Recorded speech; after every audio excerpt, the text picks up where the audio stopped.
Hello guys, welcome back to John's Workshop, and in this video we're moving on to the final part of the shaper restoration. So I've got a few bits on the board. I'm only going to show bits of this. You know, my regulars have seen me do far too much painting and reassembly and whatnot on this machine by now, and so what we've got left to do is the belt guards. So I'm going to get those. I'll show you a before and after shot of the painting and the prep and stuff, and I'll get them fitted to the machine. Nothing really to show with that. It's 3 screws on one and a grub screw on the other, so you're not going to miss anything by me not showing that. And I've got a new felt seal that's been kindly sent to me by one of my viewers and subscribers, so I'll show you that in a moment. And I'm going to get that fitted again off camera because it's the same. It's for the lay shaft at the back. It's the same as the video that I did when I rebuilt the lay shaft, so I'm not going to repeat that. And I'm going to do a little bit of geometric mapping of the machine. I'm going to do most of that off camera, but I'll show you a little bit and talk about some of the help that I've had again from another one of my viewers and subscribers. So we'll touch on that, and then, as it says at the top, this is the end, to quote the Doors. So you know, that will only mean something to people of a certain vintage, but yeah, we're gonna hopefully, once I've done all of that, get the machine put back in place. I'm going to do some shots around the machine. Now it's finally complete, just some panning around it for a look in case you're new to the channel, and even if you're one of the existing channel supporters, it'll be good to see it all finally complete and finished off. And then we're going to get the vise up, get it clocked in, and we're going to see if we can take our first cuts on the machine, which is utterly exciting, and I know most of you have been asking for that for quite some time, so hopefully it'll be good for you guys as well. So with all that being said, I'll bring you back just shortly. We'll go through some before and after shots of the guards and one or two other bits and pieces, and we'll crack on with it. Okay, so here's the before picture. So 2 belt guards and 1 clip for holding one of the belt guards closed. That's the rubbing down, cleaning up and painting job. So I'm going to crack on with that now, and I'll bring you back when all of that's done and we're moving on to the felt seal and the refit of these guards. Okay, here's the after shot, post clean up, priming and finish coat grey. Got a lovely bronze casting again here that was just covered in all that scabby old paint that was on the machine when I bought it, so rather than repaint that, I've just left it as the nice bronze that it is. I've tried to leave a bit of patina on there as well. I've not gone nuts cleaning it up, so yeah, I think that looks far better than covered in that old scabby paint that was on there. So I'm going to get these 2 fitted to the machine now. As I said, not going to show that, and then we'll come back when we're talking about the felt seal and the geometric checks. Okay, so next we move on to Dean at the Air Cave shop over on the west coast of the US. Has got a proper Atlas 7B, not the Acorn tool shaper I've got, and he's been doing a refurb as well, so go and check Dean's channel out. He's gone into a lot more depth than me, and some of it scraping sideways and things like that. So Dean had bought some new felt washers for his refurb, and he saw I was missing one on mine, and he offered to send one through to me. So I'll just pan out. So Dean sent me through the post 2 of these felt washers that go onto the lay shaft. I only actually needed 1. I'd got one in the other side that was in reasonable condition, so I've fitted already the one that I need, and I'm going to bag this one up as a spare and keep that should I ever need to replace one of the washers. At least I've got a spare one to do that with. So Dean, thank you very much indeed, very kind, saved me having to get one. So go and check Dean's channel out if you've not already subscribed to him, and check out his shaper series. All, you know, similar to what I've been doing, but obviously different because he's gone about things a different way to me. So I'm just going to move you to the machine now and show you where that felt washer went.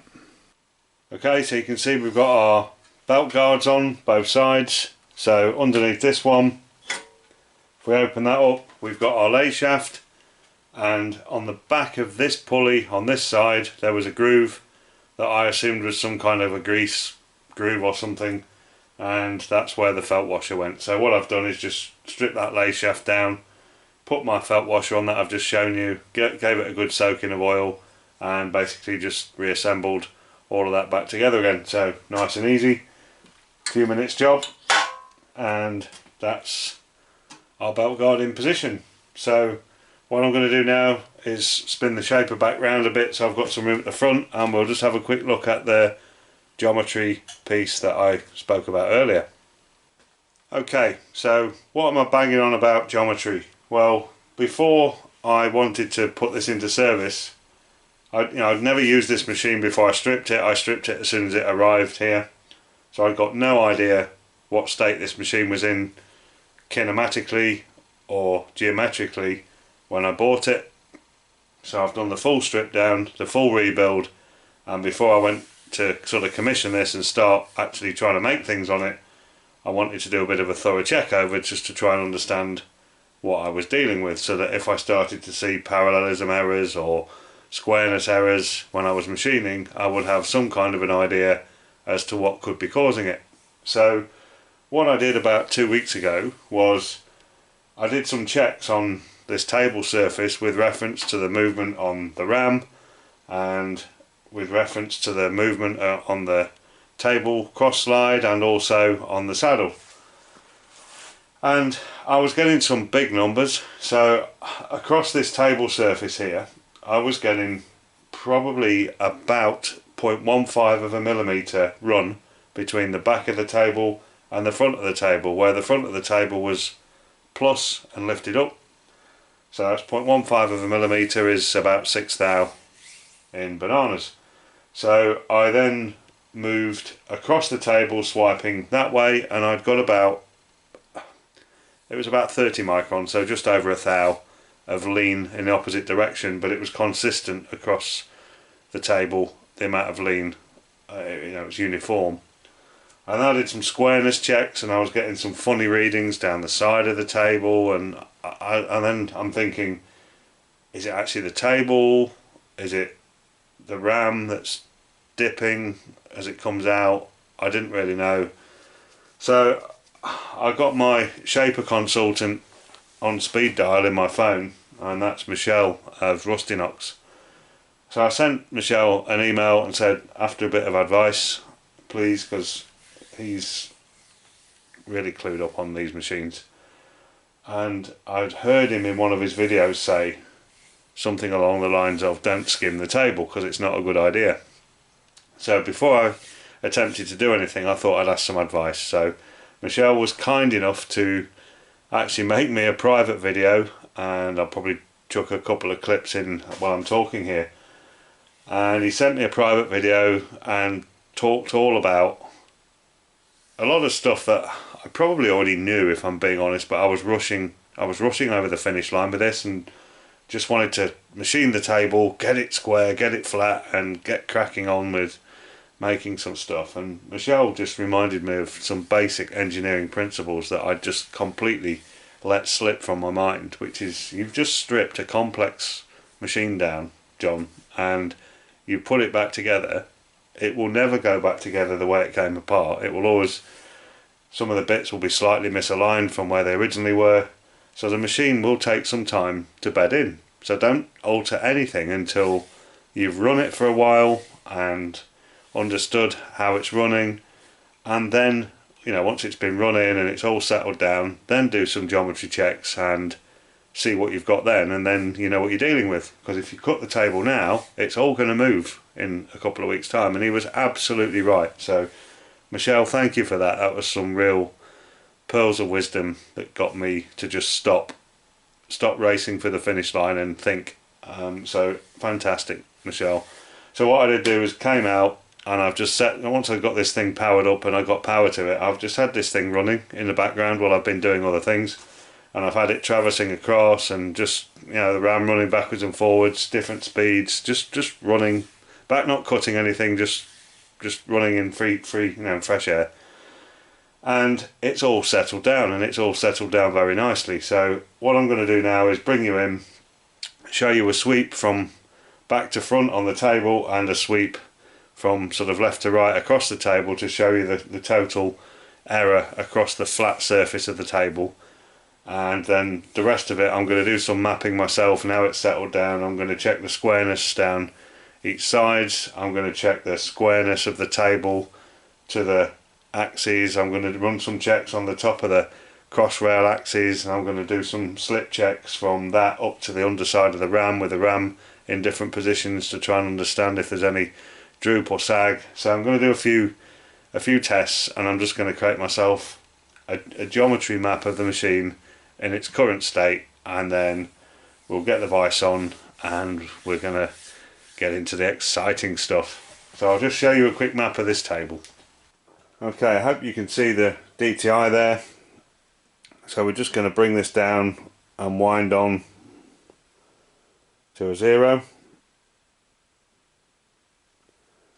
So that's us just about on 0, maybe a tiny touch over.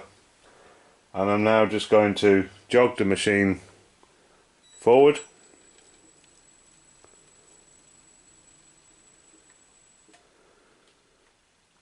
So a bit of undulation, but largely about 10 microns. So each division there is 0.01 of a millimetre on that DTI. So we're talking 10 microns run back to front, which is just under half a thou. And what I'm going to do now is traverse the table across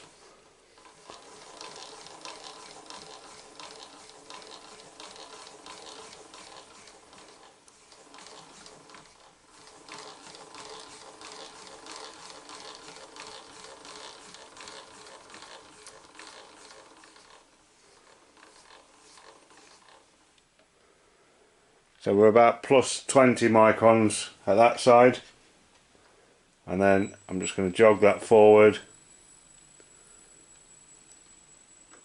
and back to 0 at the front and back to 20 at the back. So that whole table surface is within 20 microns, which is about 7/10 of a thou of flatness with respect to the movement of the ram as the ram comes in and out. I could not be more happy with that. That is fantastic. So I'm not going to do anything in terms of trying to skim the table for obvious reasons. So as I said, I'm going to do some mapping of the rest of it, squarenesses and things, and I'll bring you back when we're getting the vice put on and getting into the exciting bit. Okay, so we've done a very quick tool grind. So I've ground myself a roughing tool geometry on one end of this piece of high speed steel, and on the other end I've ground myself a shear tool for finishing. So I've got myself a big lump of old scrap bin surfed stock. I don't know what material it is. It's been flame burnt out by the looks of it, or plasma cut, I think flame burnt looking at it. So we're just going to practice on that, because it doesn't matter. It's not a job that I'm wanting to be perfect. So we shall have a play with it and see what we get. So we'll load our roughing tool in,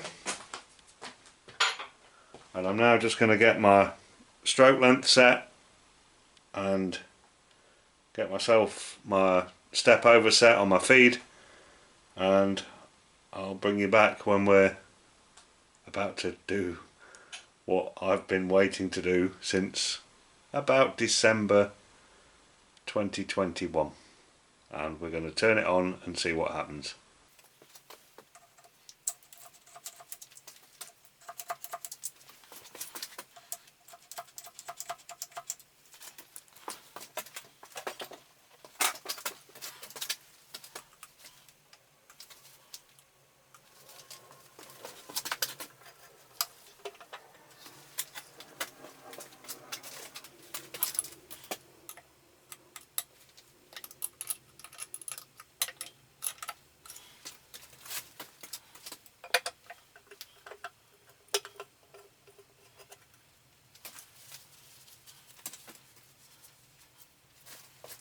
Okay, we've got our part loaded. I've roughly touched on the top. This is quite an uneven surface. As I said, it's flame burnt. So I don't know how much we're going to cut on the first cut, probably not much. So I've wound on a 10th hour cut with the roughing tool. I've been around the machine, you've just seen that. I've oiled everything up. I've set my stroke length to the correct length for the part. Check my clapper box is all nice and free. I've dialed in my cross feed to be about 10 thou per cut. So in the absence of any decent cutting oil, I'm just going to stick a bit of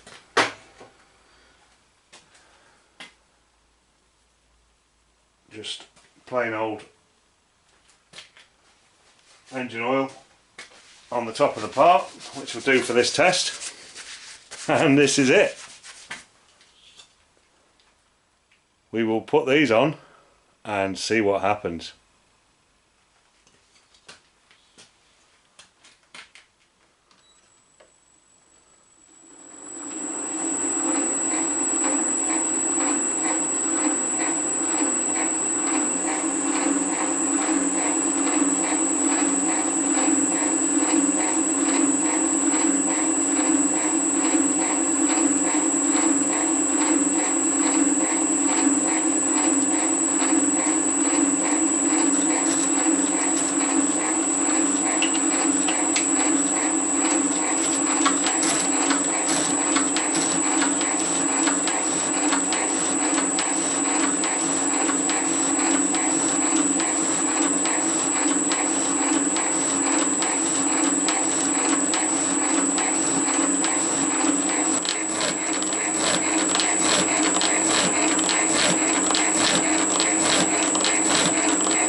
Okay,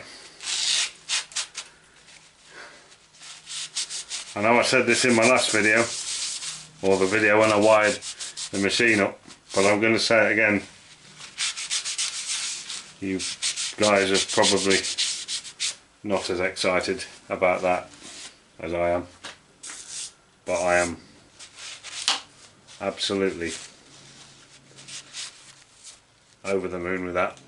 So, not the best surface finish in the world, but we're cutting through this rough flame cut stuff and we are using a roughing tool, but it works.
Okay, there's a bit more not cleaned up on this face, so I'm going to go over again and we're going to try a 15th hour cut this time with a 10th hour step over and see how that goes.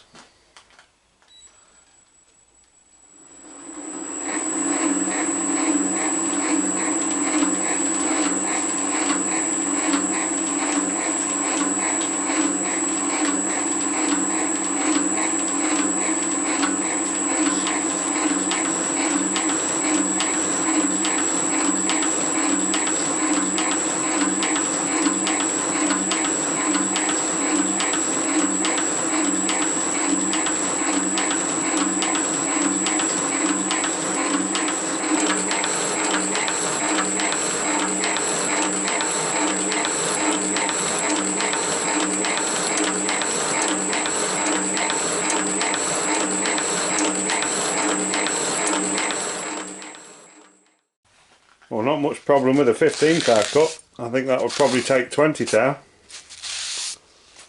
We'll save that for another test. Surface finish is okay. I mean, that's a roughing tool.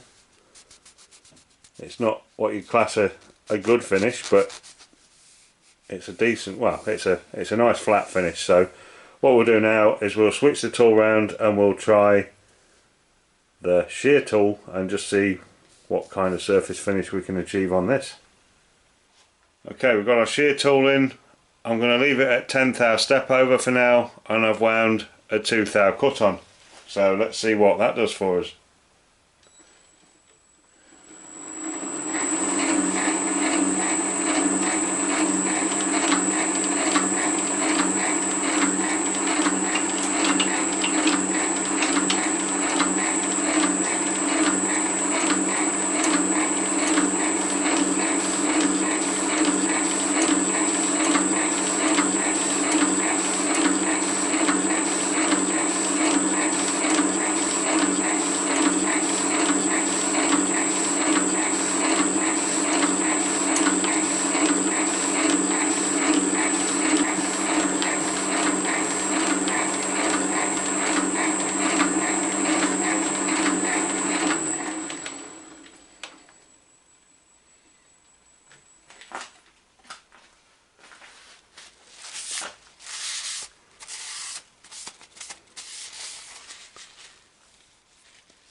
Wow, that is really nice, but I think we can get it even better. So what I'm going to do now is to another cut, wind another thou on probably, and I'm going to reduce my step over to 5 thou across and see what the best of the best looks like.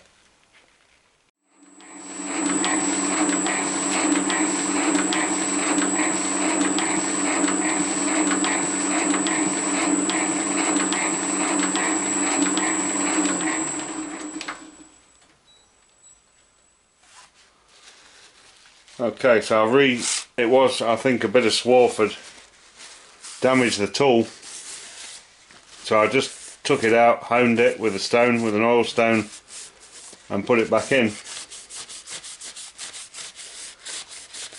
Yeah, that's a lot better.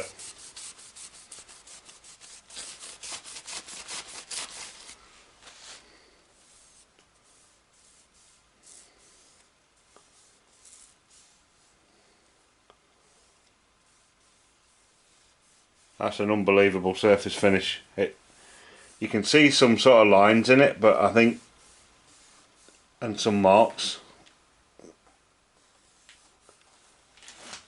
but I think that's from where the clapper is, where the tool's bouncing on the job as the clapper box lifts and then drops back. I've got kind of some telltale witness marks across the part, but you can't feel them. You can just see them in the surface. So we'll take that out.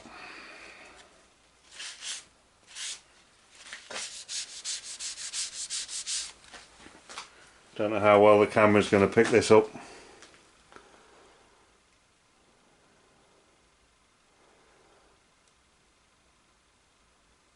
Yeah, there's some, you can kind of see some lines in there, but you cannot feel them. That really is. It's like it feels like a surface ground finish. Anyway, lots more playing to do. I've got this telltale witness line at the start that many shapers seem to produce that I need to try and figure out how to get rid of that. I think maybe some spring passes might help, but anyway, all of that's part of the learning curve to come. I could not be more happy. It's there again, the grin. There we go. That gets us to the end of this episode. That's the one that you all wanted to see, or certainly if not, the one that I wanted to make. So I could not be more happy with that shaper. So it's been a lot of work to get to that stage. There's a lot more to do in terms of me learning how it all goes and the various different things. You know, I just knocked that double-ended tool up really quick just to try this out, and there's probably a lot more I can do with tool grinding, tool geometry, that kind of thing. But yeah, what an experience.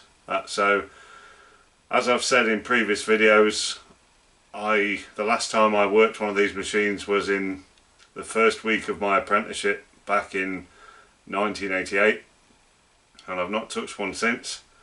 Well, I've touched this one quite a lot, but not actually turning it on and cutting steel with it. So yeah, what an experience. Really happy with that. As I said, there's a lot more to learn, an awful lot more to learn, a lot more to do in terms of making tooling for the shaper and different things, trying different things, different tool geometries. There's a whole learning curve ahead of me now. So, but in terms of all of the strip down, rebuild, rubbing down, painting, all of that's behind me now, thankfully, and we've got a machine in a position to start having a good old play with it.